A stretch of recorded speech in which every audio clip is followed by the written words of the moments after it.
Well, welcome to the news in details now. Rwanda's Senate has decided to ask the government to speed up the establishment of directives that will guide the workplace learning program that will seek to address issues that rise from interns, volunteers, and others in similar positions. This comes after the General Assembly of the Senate reviewed a report from its Standing Committee on Social Affairs and Human Rights and Petitions on the matter of boosting employment among the country's youth following its investigation on the issue.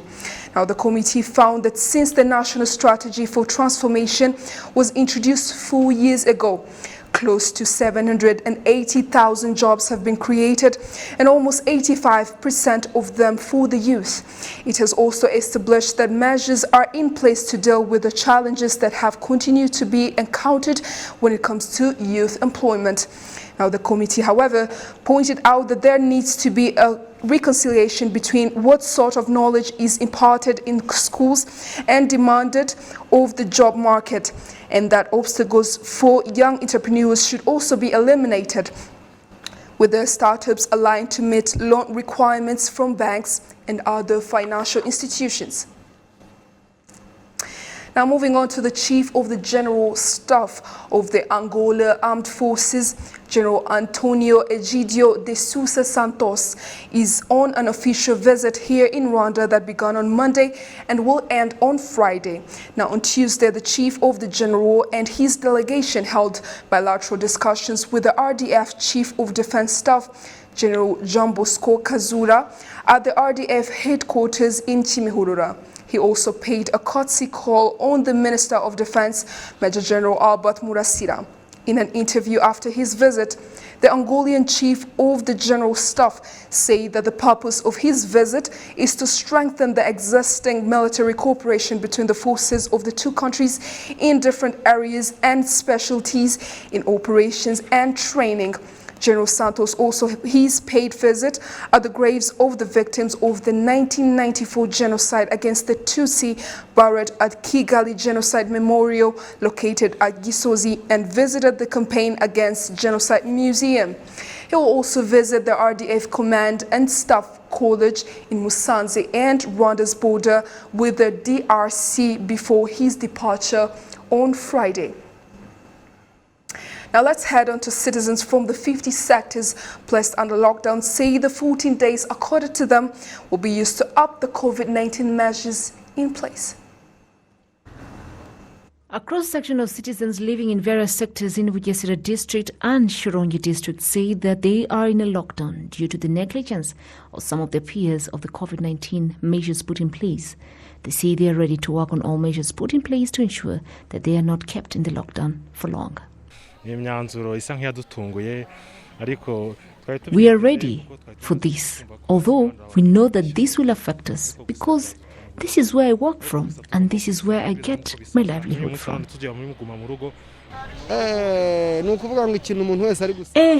Everyone is questioning themselves. What if they add more days to what they've given us? We have to do everything to ensure that we are safe and stay home so that we do not stay longer in this lockdown, and we can go back to the life we are used to. The decision to put the sectors under lockdown follows an analysis from the health authorities. While local authorities and security organs follow up on the decision made, Ruhashya District Mayor Mutabazi Richard says for his district that has 5 sectors under lockdown was due to the fact that COVID-19 numbers were on the rise, but authorities are following on to see that these and other cases of COVID-19 measures are complied with. When you test 100 people and you find that 10 of them have the virus and they do not stay together or around one another, this indicates that the virus is present and at a high rate, and measures have to be taken to reduce the infection rate. The first thing is to respect the lockdown in place because 5 out of these have 10% positivity rate. The other 8 are at 5% positivity rate, while 2 are at 3.5%, so we must be vigilant and reduce these numbers.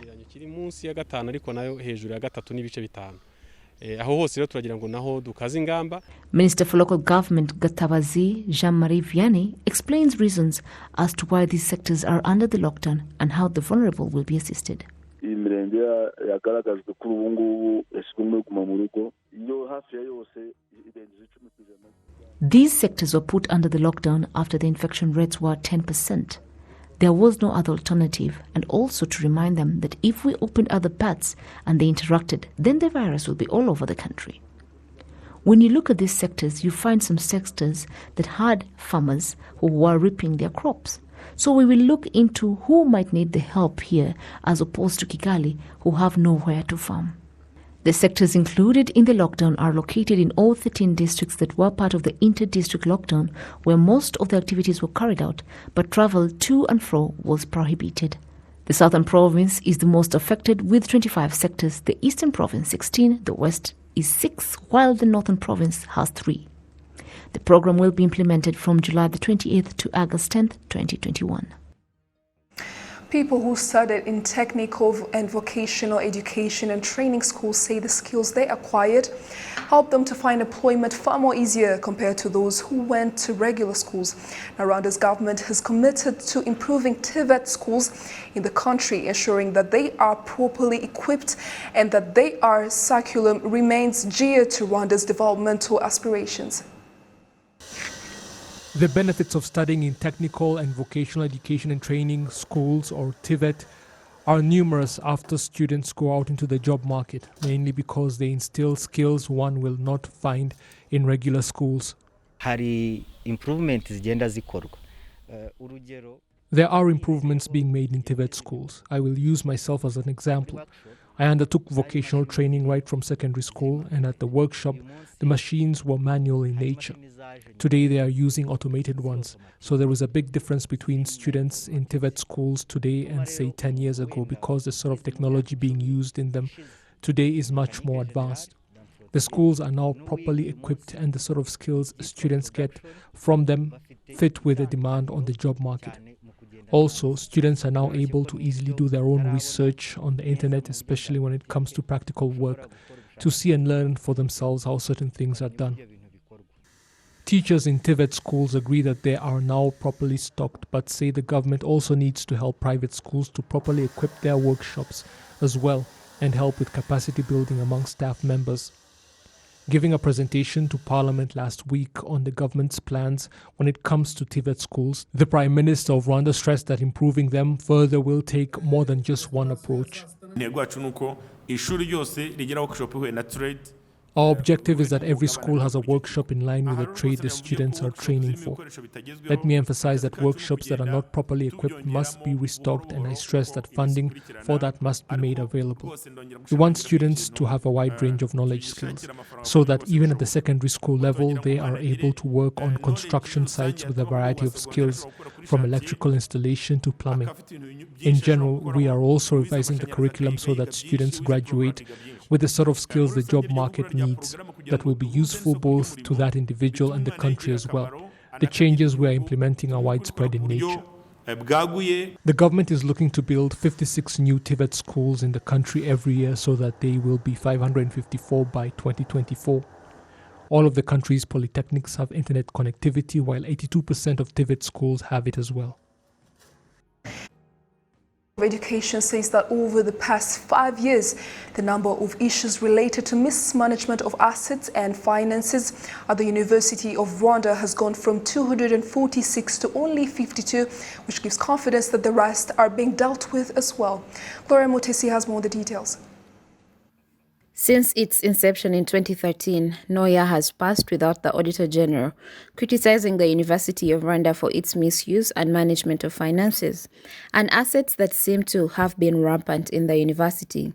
A report by the Auditor General shows that there are individuals and institutions that own nearly 7 billion, and the institution itself had a debt of more than 8 billion.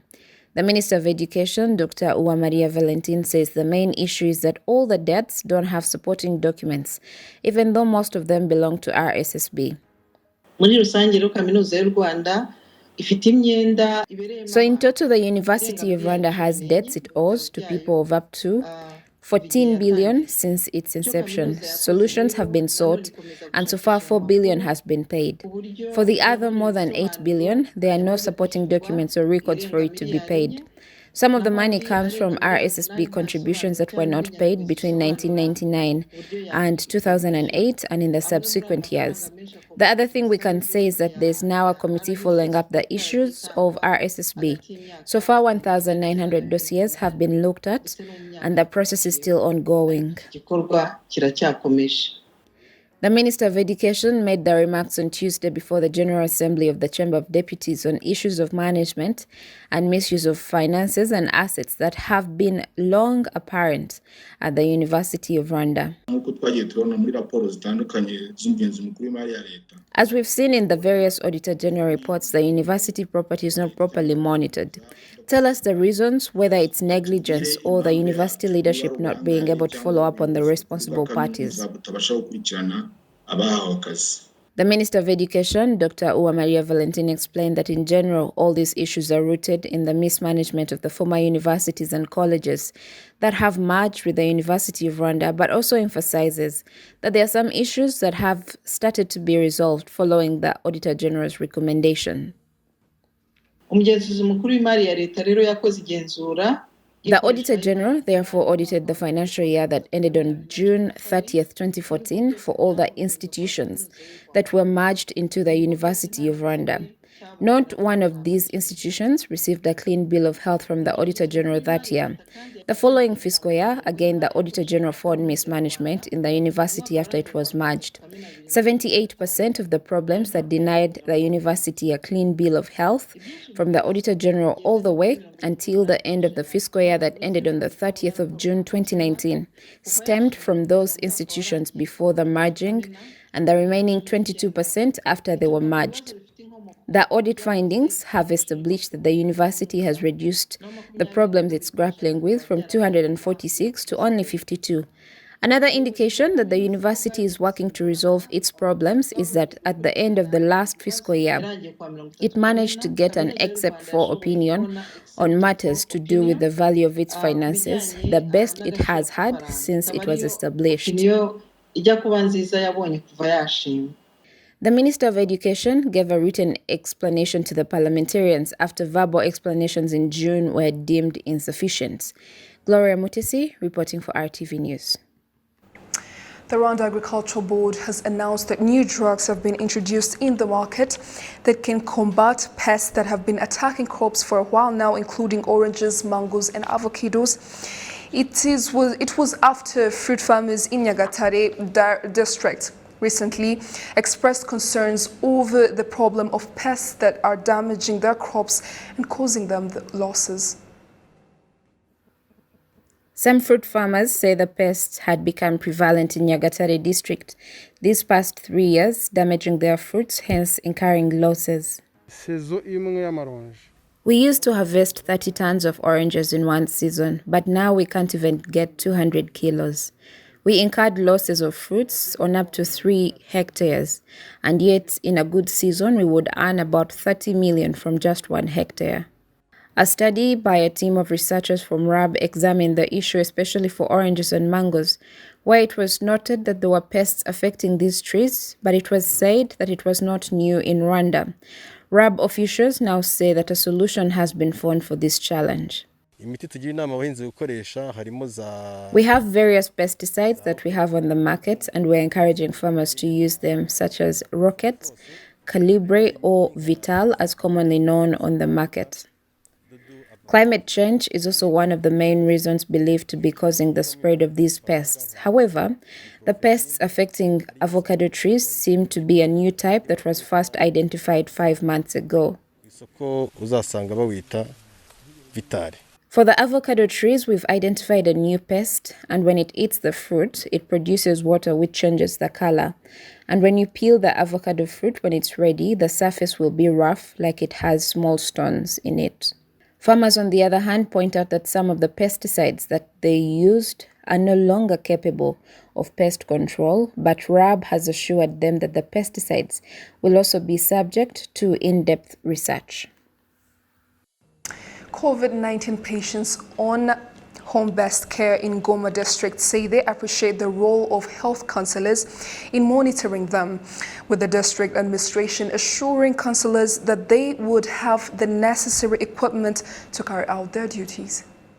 Mugwaneza Letitia, a health counselor in Terembere village, Ruchira sector, Goma district, who has been closely monitoring a home with 5 people infected with COVID-19 virus, including a 1-year-old baby. The man in the house is the only one that was not infected. The woman was the first to test positive of COVID-19 virus, a health counselor did find out.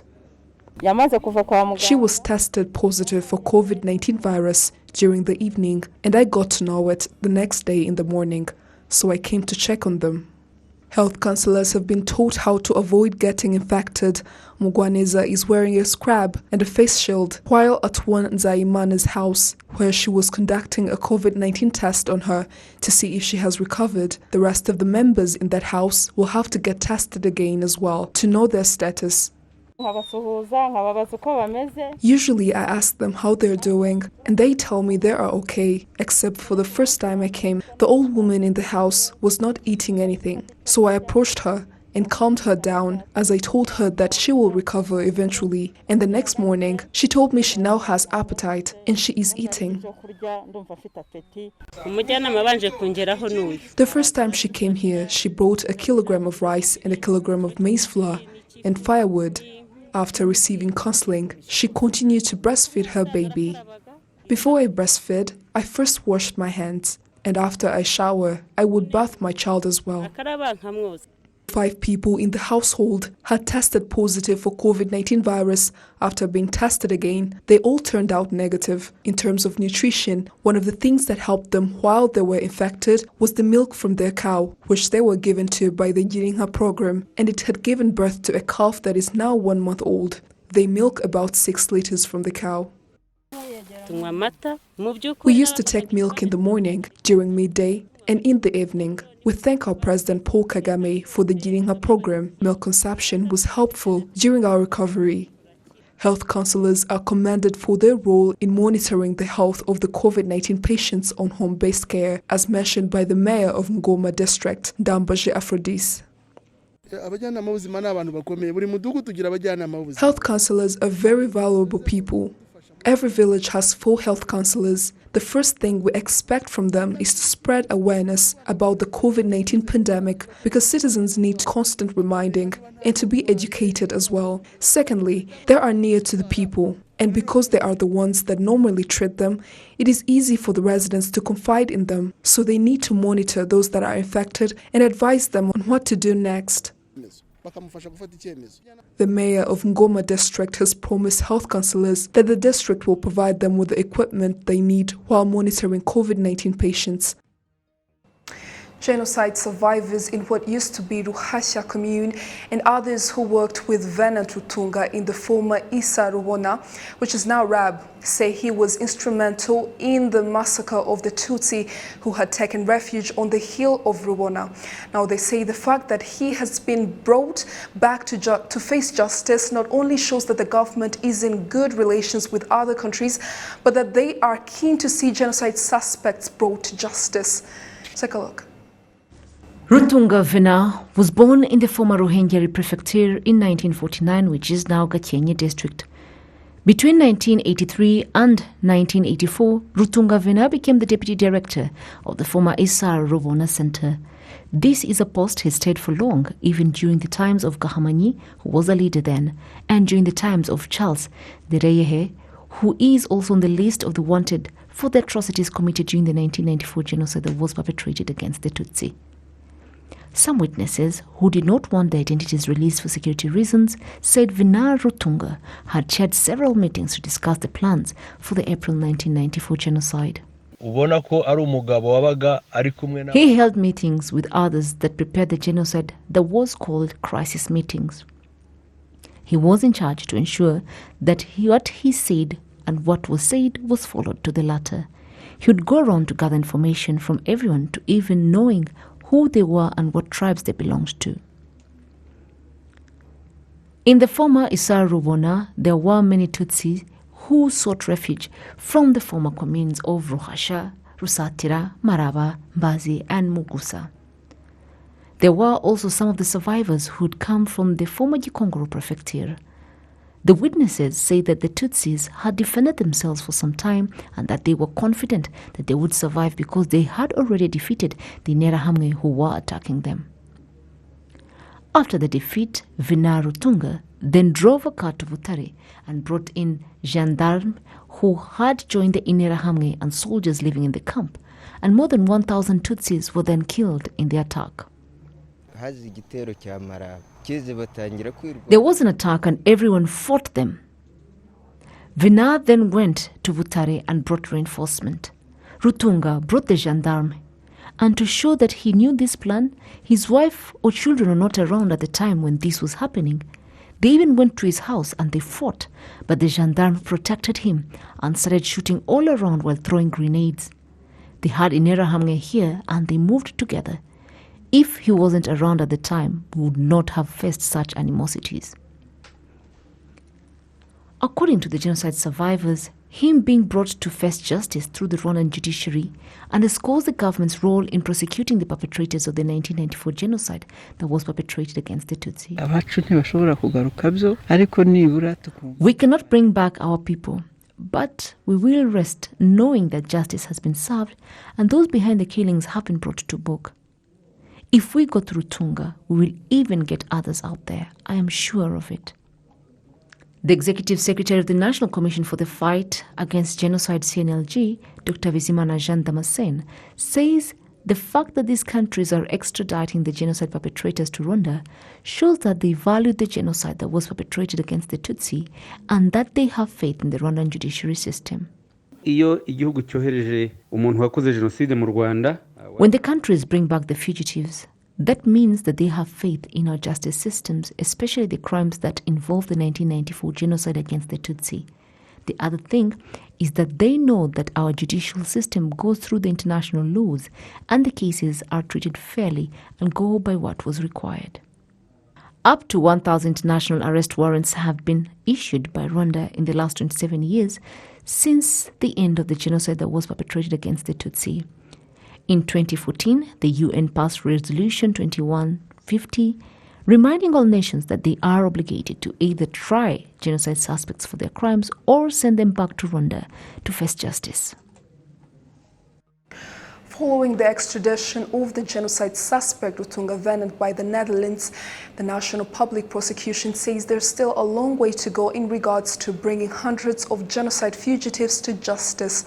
During an exclusive interview, Siboyintore Jean Bosco, the head of Genocide Fugitives Tracking Unit, told Ethan Tashobia that over 1,145 indictments for genocide fugitives issued across the world, only 47 have either been extradited or tried in their respective domestic courts, with African countries being at the least responsive, yet having the majority 900 indictments. Siboyintore started by giving a picture of the cooperation between the Rwandan prosecution and the international community in arresting suspects of the genocide against the Tutsi. Since we began issuing these international arrest warrants in 2006, we have managed to issue 1,146 indictments in 33 countries. And in Europe, it's where we have been seeing some more movements. And if I can use my statistics here, I will say Belgium has so far tried 9, Sweden 3, France 3, the Netherlands 2, Canada 2, and Germany 1, Norway 1, Finland 1, Switzerland 1. And those who were extradited also, these are the trials that were tried in the domestic jurisdiction in Europe. There are also those that were referred to Rwanda by USA, which has 5, DRC which has 5, the Netherlands which has 4. Actually, they were 3, but yesterday's extradition, they are now 4. Uganda has 3, the ICTR referrals are 3, Denmark 2, Canada 2, Germany 1, Republic of Congo 1, and Malawi. So we are not seeing enough work being done by Africa, which is a very big challenge. Actually, if we are talking of numbers, 1,146 cases, indictments issued in 33 countries. In Africa. Actually, 964 have been issued in Africa. And this is where only Uganda managed to send 3, whereas the DRC sent 5, and the other countries are yet to send. Although Uganda and the DRC have managed to send some countries, rather some suspects here for trial, we have also registered a lot of cases. DRC having more than 400 and Uganda having more than almost 300. And that comes, the two countries have almost approaching 700. So what do you think is the reason behind the reluctance of some of the African countries, briefly? There could be many reasons, but the core one is lack of political will. Another issue is that when we see these people as criminals who should be prosecuted, some African countries see them as a rebel force. Let's talk about Europe. Europe, especially the UK, which is home to 5 well-known genocide suspects. What do you think is the reason behind UK's hesitancy to either extradite these suspects or even try them in their own courts in the UK? Yes, what I can say on UK, we actually wasted a lot of time pursuing the 5 fugitives through an extradition process which took 10 years. But it was in the 2017 when they denied Rwanda extradition. And we said, if you are now denying Rwanda an extradition of these 5 men, then you should prosecute them. And there have been some good progress, though it has been starting. They came here, we worked with them, and we are supposed to continue working if there had not been COVID restrictions. Because I remember even when in March 2020, when they were here, and I think the government called them back. But we are still in touch through video conference. We hold video conferences every month.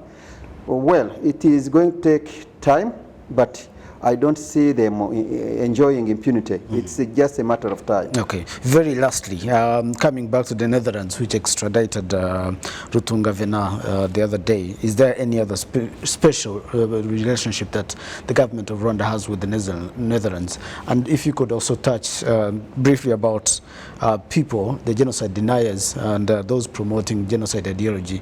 What is the situation? Are you planning to prosecute them? The Netherlands, we have good working relationship, and first of all, we should know that they have been our development partners in justice sector, where they have been helping us in infrastructure building, such as courts, such as the Mpanga prison, which is recognized as an international recognized facility.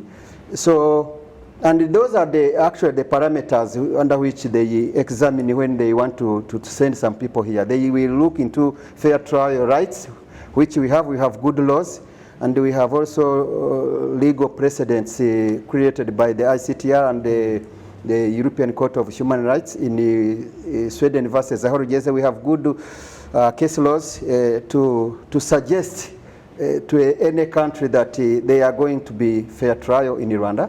But we also should not forget that Netherlands is a country that is a seat of 2 global courts, the International Court of Justice, which handles matters of disputes between states, and the International Criminal Court, which handles individual cases of crimes, international crimes. Now, you cannot at one time be a host or a seat of these global courts. The benchmark of justice. Yes, the benchmark of justice, and yet don't, and also entertain impunity. That would be a controversy. Are you planning to prosecute genocide deniers and those who are promoting genocide? Well, there is a law that punishes them. Yeah. There is a law that punishes them. Those who are abroad, especially those who are using yes. Our Rwandan courts can, and our law allows prosecuting a Rwandan who commits an offense outside its jurisdiction. When you are a Rwandan, then going by the nationality principle, the national of a country, you can prosecute that. So, have you issued warrants for such people? Not yet. But are you planning to do that? I think there is nothing that stops us to do that. John Bosco Siboinore, the head of Genocide Fugitive Tracking Unit at the National Public Prosecution. Many thanks for your time indeed. Thank you so much. I appreciate it. Well, that story sums up tonight's bulletin, and on behalf of the entire news production team, thank you for your company. I'm Jane Mutoni. Bye for now.